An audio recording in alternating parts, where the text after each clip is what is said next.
मैं एक middle class family में रहने वाली लड़की थी और एक लड़के से बहुत प्यार करती थी।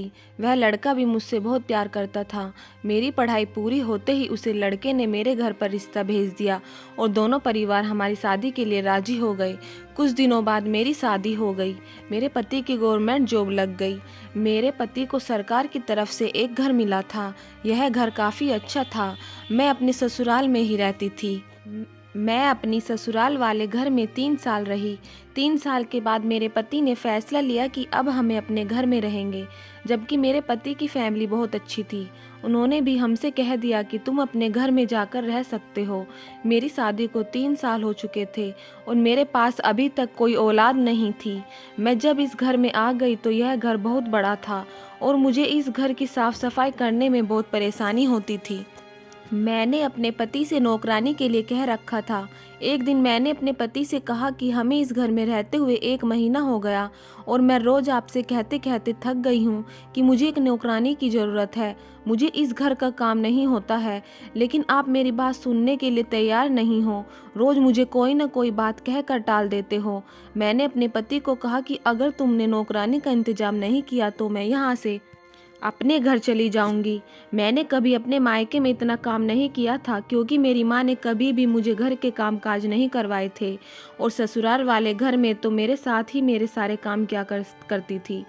अब जब मैं इस घर में आई थी तो मैं घर के काम करके थक गई थी।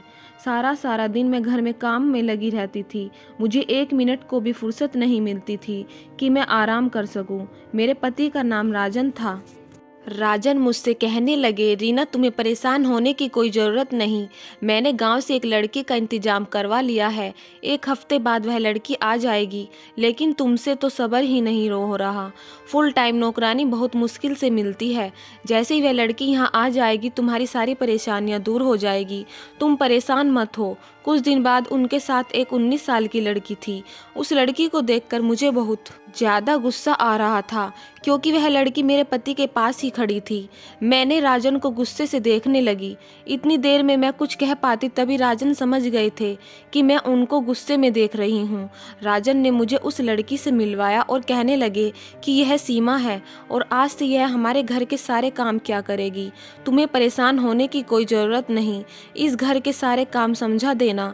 मैंने सोचा कि घर के बेसमेंट में जो कमरा है वह उसको दे दिया जाए, ताकि अपना सामान वहां रख लेगी और वहीं पर रह लेगी। अब यह तुम्हारे साथ पूरा दिन घर में रहा करेगी। मैंने राजन से कहा, जी मैं सीमा को सारा घर दिखा देती हूँ और काम भी समझा देती हूँ। मैंने सीमा से कहने लगी, सीमा तुम इस कमरे में अपना सामान रख दो और उसके बाद हम दोनों के लिए एक अच्छी सी चाय बनाकर लेकर आ जाओ। इसके बाद मैं अपने कमरे में गई तो मैंने राजन से कहा, राजन आज मैं बहुत खुश हूँ और अपने आप को बहुत हल्का महसूस कर रही हूँ। अगर सीमा घर में नहीं आती तो मैं इस घर में काम करते करते ही इस दुनिया से चल बसती। मेरी यह बात सुनते ही राजन हंसने लगे और कहने लगे, अच्छी बात है ना, तुम्हारे इस दुनिया से जाते ही मुझे दूसरी शादी करने का मौका मिल जाएगा। वैसे भी तुम्हारे जीते जी यह सब कुछ नामुमकिन है। दूसरी शादी के बारे में सोचकर ही मेरा दिल तो जैसे नाचने लगता है। राजन की बातें सुनकर मुझे उन पर बहुत गुस्सा आने लगा।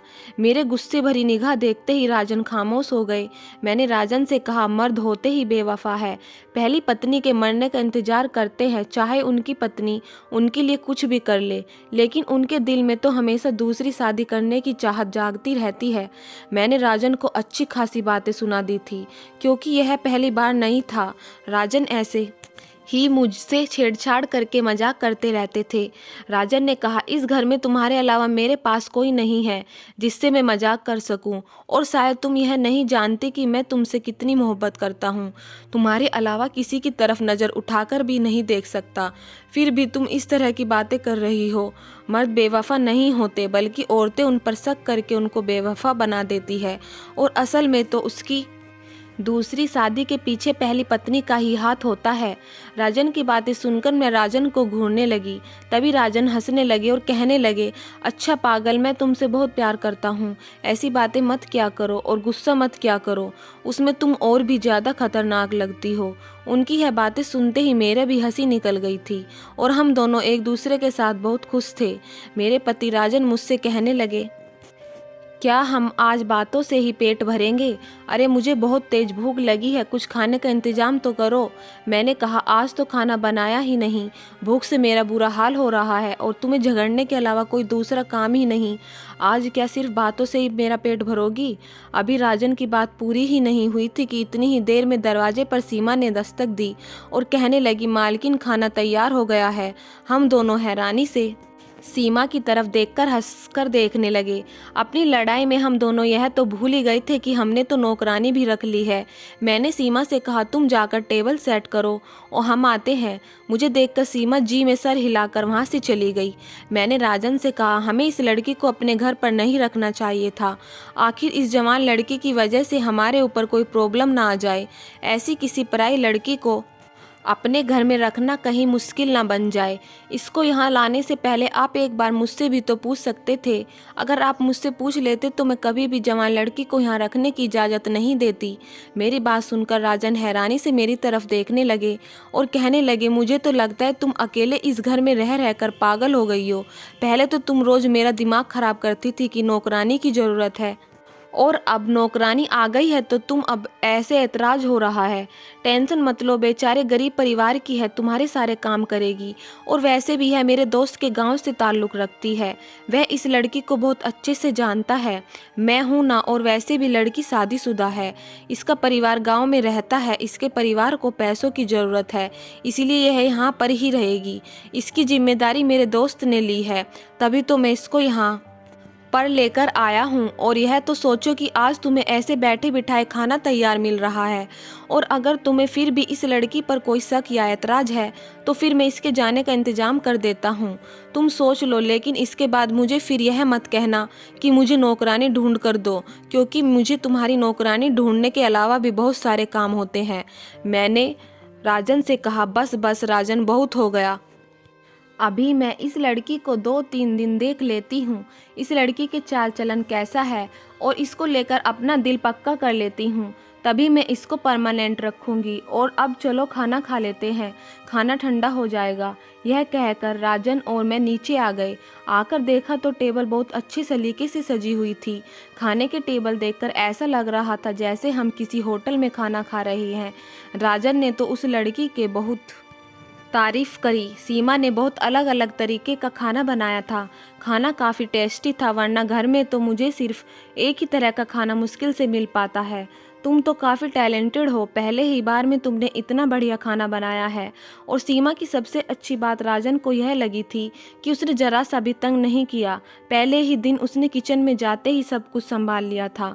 थोड़ी सी तारीफ मैंने भी कर दी सीमा की। मैंने कहा, सीमा तुम बहुत समझदार लड़की हो, खाना बहुत टेस्टी बना हुआ है, पहले ही दिन तुमने मेरा दिल जीत लिया। तारीफ सुनकर सीमा बहुत खुश हुई और मुझे देखकर मुस्कुराने लगी। सीमा बहुत सुंदर लड़की थी, देखने में बहुत अच्छी लगती थी, कम उम्र की थी, जवान अभी उसी पर चढ़ रही थी। उसने के हाथ में काले रंग की चूड़ियाँ पहनी हुई थी और नाक में नथनी, उसकी बहुत खूबसूरत लग रही थी। ब्लैक कलर का सूट पहनकर गोरी सी लड़की सीमा बहुत सुंदर लग रही थी। मैं उसको देखकर काफ़ी इम्प्रेस हुई थी। वह कहीं से भी गांव की नहीं लगती थी, सिर्फ उसका पहनावा ऐसा था, लेकिन अगर उसको शहर वाले कपड़े पहना दिए जाए वह किसी हीरोइन से कम नहीं लगेगी। मेरे दिमाग में जब सीमा की शादीशुदा होने का ख्याल आया तो मुझे तसल्ली हो जाती थी। वह अपने काम से काम रखने वाली लड़की थी और अपने कामों में बिजी रहती थी। राजन भी अपने ऑफिस के कामों में बिजी रहते थे, क्योंकि अब वह घर की तरफ से बेफिक्र हो गए थे। कुछ दिनों बाद ही सीमा की तबीयत खराब रहने लगी थी। उसकी तबीयत गिरी रहती थी। एक दिन सीमा ने मुझसे कहा कि उसकी तबीयत ठीक नहीं है, आज उसे डॉक्टर के पास जाना है। वह अकेली है, डॉक्टर को दिखाने के लिए चली गई। जब आई तो मैंने उससे पूछा कि आखिर क्या हुआ था।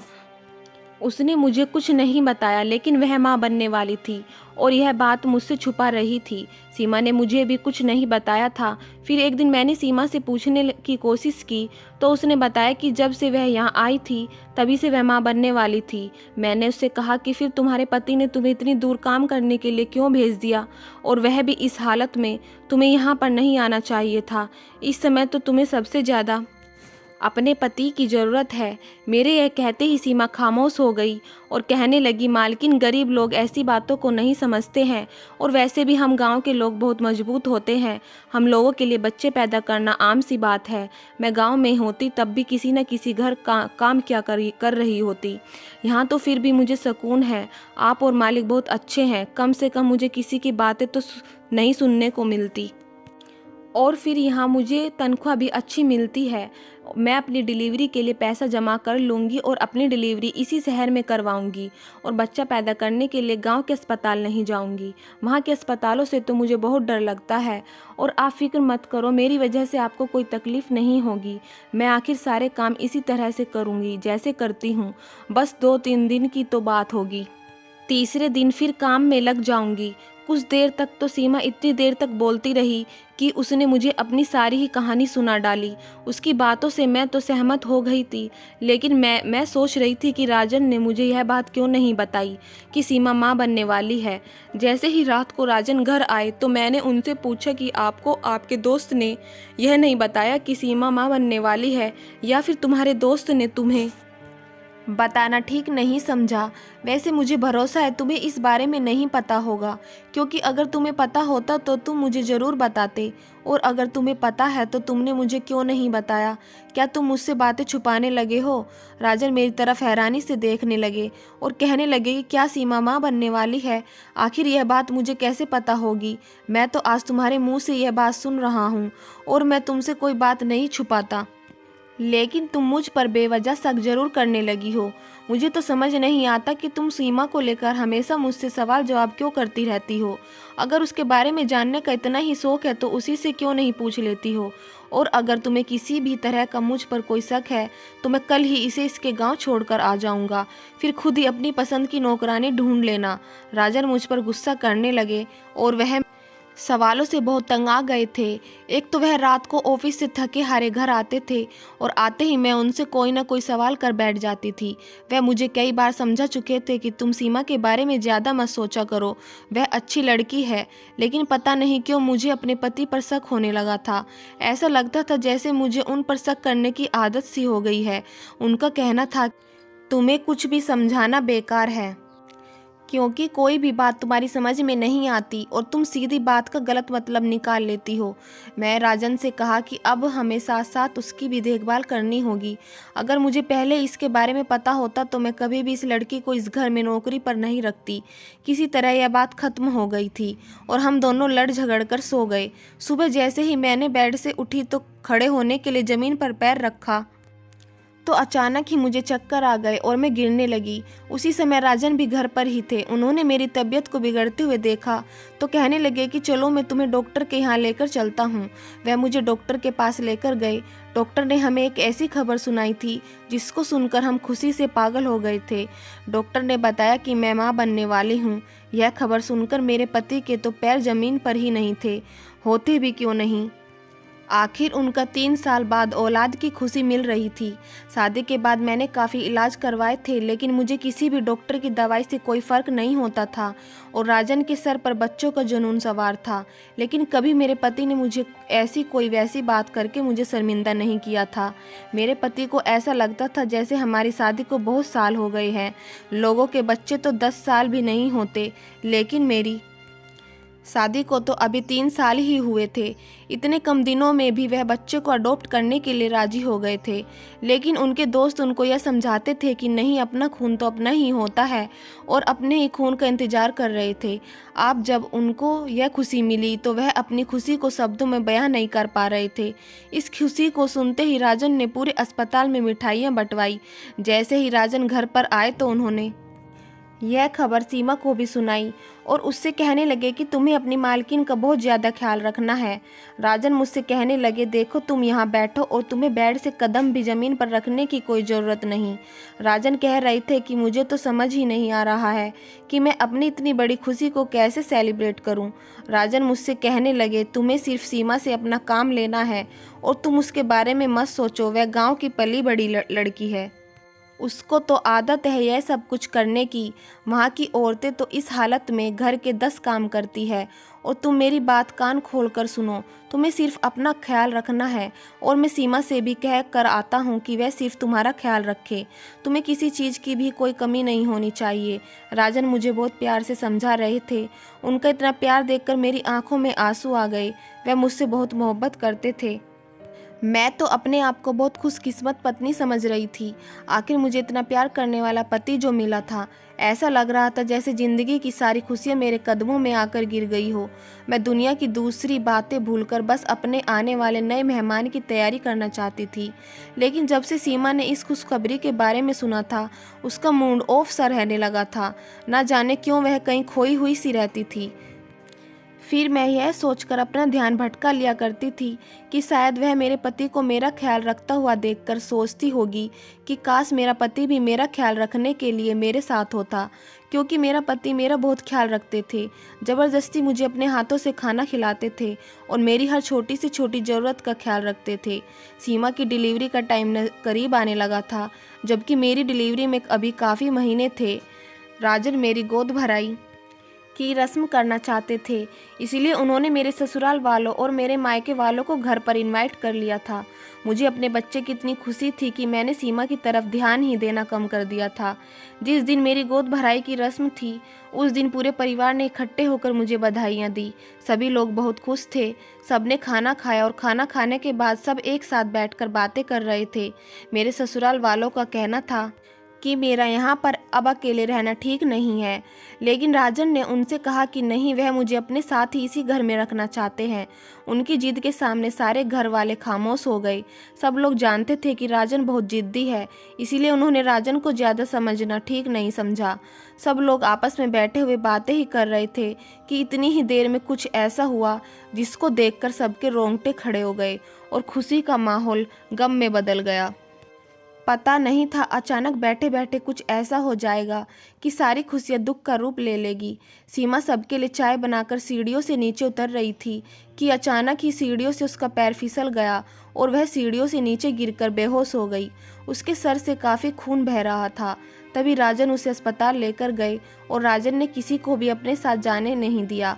उनका कहना था कि इस तरह मामला काफ़ी बिगड़ सकता है, इसलिए किसी का जाना ठीक नहीं होगा। राजन को गए हुए बहुत देर हो गई थी और मेहमानों को भी अपने घर वापस जाना था। मैंने सारे मेहमानों से कहा कि आप लोग बेफिक्र होकर चले जाइए, राजन कुछ ही देर में आ जाएंगे।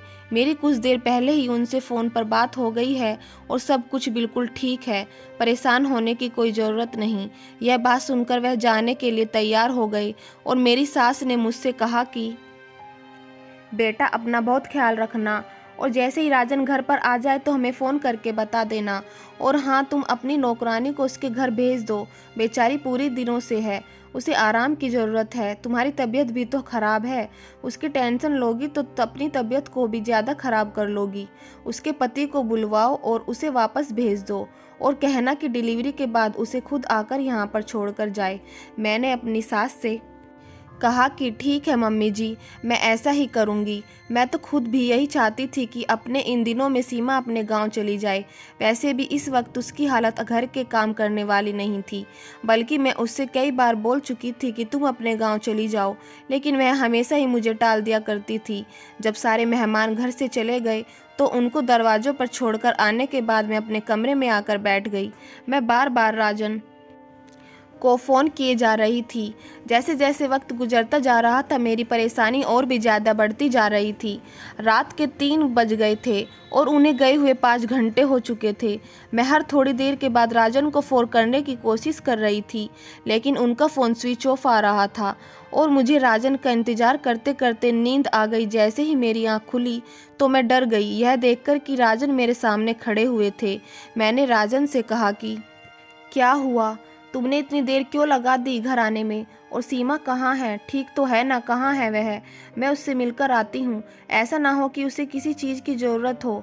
और मैं उससे मिलने के लिए जाने लगी। इतनी ही देर में राजन ने मेरा हाथ पकड़ लिया और अपने सीने से लगा लिया।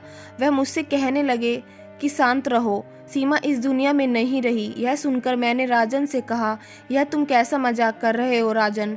राजन ने मुझसे कहा, मैं तुमसे मजाक नहीं कर रहा हूँ, बल्कि मैं तो सच कह रहा हूँ। मैंने कहा, सीमा कैसे मर सकती है?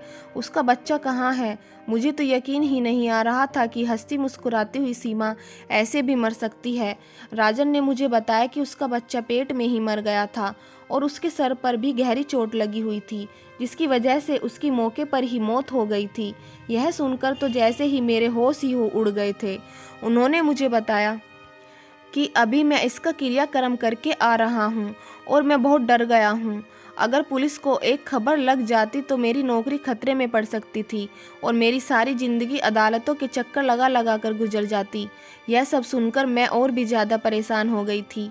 मैंने राजन से कहा, अगर उसके घर वाले हमारे घर आ गए तो हम क्या करेंगे? उनको क्या जवाब देंगे कि सीमा कहाँ गई है? राजन ने मुझे तसल्ली दी और कहने लगे कि फिक्र मत करो, सब कुछ ठीक हो जाएगा, मैं सब कुछ संभाल लूँगा, बस तुम किसी से भी सीमा के बारे में नहीं कहोगी। मैंने कहा, ठीक है, मैं उसके बारे में किसी को कुछ नहीं बताऊँगी।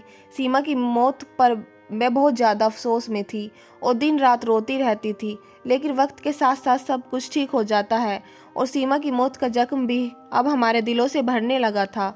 कुछ दिनों बाद हमारी लाइफ नॉर्मल सी हो गई थी। राजन ने अपने ऑफिस से 2 महीने की छुट्टी ले ली थी। अब वही मेरा ख्याल रखने लगे थे, लेकिन कुछ दिनों से मेरे साथ अजीबोगरीब हरकतें होने लगी। रात को मुझे एक बच्चे के रोने की आवाज़ आने लगी। मैं सोचती थी मुझे ना जाने कैसी कैसी आवाज़ें सुनाई देती है। 2-3 दिन तक तो मैंने इन आवाज़ों को इग्नोर किया, लेकिन एक दिन मुझे इन आवाज़ों से बहुत डर लग रहा था और मैंने राजन को झंझोल कर उठाया। राजन घबरा कर उठे और कहने लगे, क्या हुआ? तुम्हारी तबीयत तो ठीक है ना? अगर तुम्हारी तबीयत ठीक नहीं है तो मैं तुम्हें अभी अस्पताल लेकर चलता हूँ।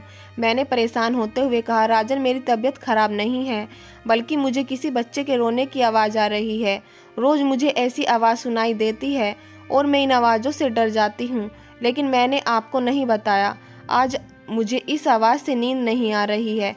ऐसा लग रहा है वह बच्चा जैसे हमारे बहुत करीब है और रो रहा है। मैंने राजन से कहा, चलो हम बाहर चलकर देख कर आते हैं। राजन बहुत परेशान हो गए और मुझसे कहने लगे, तुम किस तरह की बातें कर रही हो? मुझे तो किसी भी बच्चे के रोने की आवाज़ नहीं आ रही। यह सिर्फ तुम्हारा वहम होगा और कुछ नहीं। इसीलिए इन सब बातों को छोड़ो और आराम से सो जाओ। वैसे भी इस समय तुम्हें आराम की ज़्यादा ज़रूरत है। अगर फिर भी तुम्हें तसल्ली नहीं हो रही है तो मैं अकेले बाहर जाकर देख कर आता हूँ, लेकिन तुम मेरे साथ नहीं आओगी क्योंकि मैं कोई रिस्क नहीं ले सकता। राजन की बात सुनकर मैं लेट गई। राजन कमरे से बाहर चले गए। कुछ देर बाद जब वह वापस आए तो मैंने बेचैनी से राजन से पूछा, बाहर कौन था? उन्होंने मुझे जवाब दिया कि मैंने तुमसे कहा था ना, बाहर कोई नहीं है। यह सब तुम्हारा वहम है। शायद तुमने कोई सपना देखा होगा, इसीलिए अब तुम कोई बहस मत करना और सो जाओ। अब इस बारे में हम कल सुबह बात करेंगे। यह कहकर राजन लेट गए और अपनी आंखों पर बाजू रखकर सो गए। लेकिन मैं लगातार उन आवाज़ों के बारे में सोच रही थी। ऐसी आवाज़ें मुझे पहली बार नहीं आई थी, बल्कि 3 दिन से लगातार मुझे ये आवाज़ आ रही थी और कई दिनों तक मुझे ये आवाज़ सुनाई देती रही। मैंने हर बार राजन को बताने की कोशिश की कि कोई बच्चा रोता है, लेकिन हर बार उन्होंने मेरा वहम कहकर मुझे टाल दिया और मैं सोच लेती थी कि हो सकता है यह मेरा वहम ही होगा, क्योंकि अगर बाकी बच्चों के रोने की आवाज़ होती तो ज़रूर राजन को भी सुनाई देती और यह सोचकर मैं भी तसल्ली से सो जाया करती थी। जब कई दिन ऐसे ही गुजर गए तो मुझे ऐसा लगने लगा कि राजन मुझसे ज़रूर कुछ छुपा रहे हैं। मुझे रोज़ रात को शांति से बच्चों के रोने की आवाज़ आती थी। यह मेरा वहम नहीं था, बल्कि इसके पीछे कोई बहुत बड़ा राज ज़रूर छुपा हुआ था और मैंने सोच लिया था कि जब तक मैं इस राज से पर्दा नहीं उठा लूँगी तब तक मैं सुकून से नहीं बैठूंगी। कुछ तो ऐसा ज़रूर हो रहा था जो मुझसे छुपाया जा रहा था। यह सब सोचते ही मैंने पुलिस को फ़ोन किया और पुलिस इंस्पेक्टर को इस बारे में सब कुछ बता दिया। मैंने पुलिस से कहा कि मैं चाहती हूँ कि आप मेरे घर की तलाशी ली जाए, यह मेरे घर पर निगरानी रखी जाए। मुझे रात को ऐसी आवाज़ें आती हैं, यह आवाज़ मेरे घर से ही आती है या फिर मेरे किसी आसपास के पड़ोस के घर से। और मैंने पुलिस से कहा कि सीमा हमारे घर के बेसमेंट में रहती थी, आप उसके कमरे की भी तलाशी लेना, आपको ज़रूर वहाँ से कुछ न कुछ मिल जाएगा। पुलिस इंस्पेक्टर ने मेरी रिपोर्ट दर्ज कर ली और कहने लगे, ठीक है मैडम, आप फिक्र ना करें, हम आपके साथ हैं। आपके पति को इस बारे में कुछ नहीं पता चलेगा और रात को हम आपके घर की तलाशी लेने ज़रूर आएंगे। 2 दिन तक तो पुलिस ने मेरे घर के बाहर और आस पड़ोस के घरों की छानबीन की।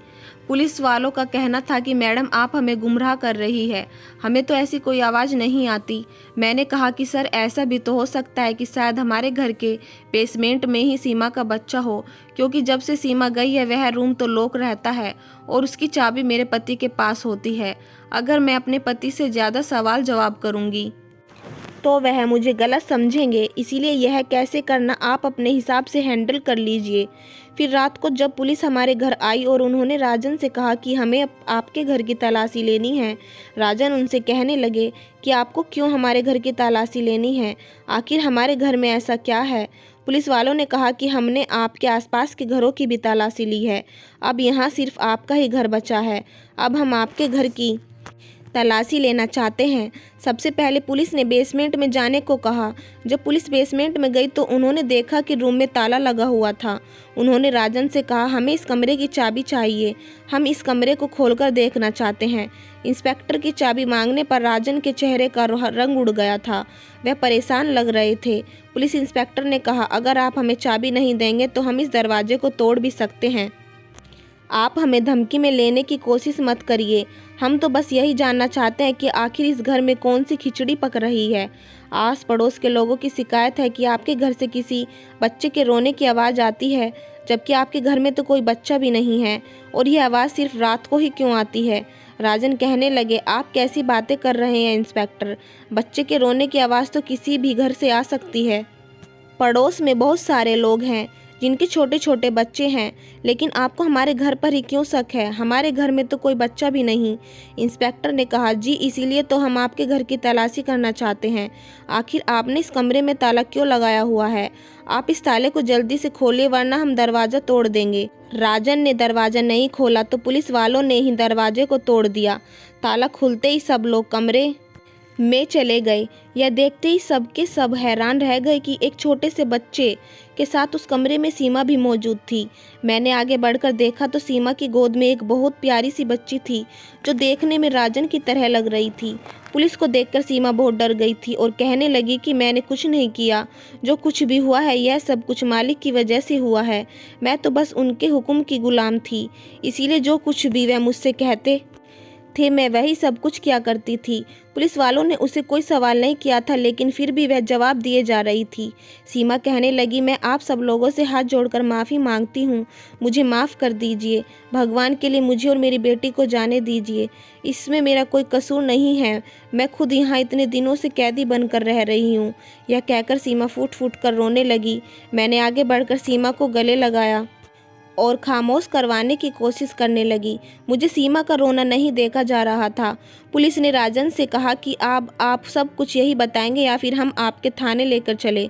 इस बात से राजन बहुत डरने लगे और कहने लगे मैंने किसी के साथ कुछ भी गलत नहीं किया है, मैं क्या करता, मेरे हालात ऐसे हो गए थे कि मुझे यह सब कुछ करना पड़ा। और आप सीमा से पूछ सकते हैं, मैंने उसे ज़बरदस्ती शादी नहीं की और ना ही मैंने उसके साथ कोई ज़बरदस्ती की थी, यह खुद अपनी मर्जी से मुझसे शादी करके यहाँ आई थी। हाँ यह बात सच है कि यह मेरी पत्नी है और इसकी गोद में जो बच्चा है वह भी मेरा ही है। राजन की बात सुनकर सीमा ने शर्म से आंखें नीचे झुका ली और मैं हैरान होकर दोनों के चेहरे देख रही थी। मुझे अपने आप पर बहुत अफसोस हो रहा था कि मैं इतने दिनों से इन दोनों के हाथों बेवकूफ़ बन रही थी। राजन ने बताया कि उन्हें बच्चे की बहुत ख्वाहिश थी, जबकि रीना और मेरी शादी को 3 साल हो गए थे। रीना से अभी तक मेरा कोई बच्चा नहीं था। मैंने रीना को बहुत सारे डॉक्टर को भी दिखाया था। डॉक्टर सिर्फ मुझे तसल्ली देते हुए कहते थे कि हो जाएगा, अभी आपकी शादी को इतना समय नहीं हुआ है, आप परेशान मत हो।